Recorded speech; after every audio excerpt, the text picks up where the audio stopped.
అల్లు అర్జున్ ఇంకొకసారి మన గౌరవ ముఖ్యమంత్రి వర్యులు యనుమల రేవంత్ రెడ్డి గారికి వార్నింగ్ ఇచ్చాడా?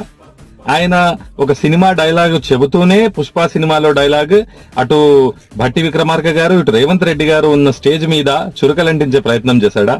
సామాజిక మాధ్యమాల్లో ఇది బాగా ట్రాల్ అవుతుందండి, మీరు కూడా చూడాలని కోరుతున్నాను. దానికంటే ముందు advocate Sadiq Shaik YouTube channel ని లైక్ షేర్ సబ్స్క్రైబ్ చేయండి. ఓకే, సరదాగా పుష్ప సినిమా నుంచి ఒక డైలాగ్.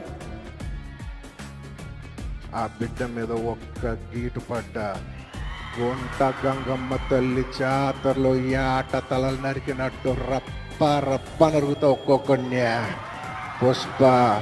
పుష్పరాజ్ అసలు తెగ్గేదేలే.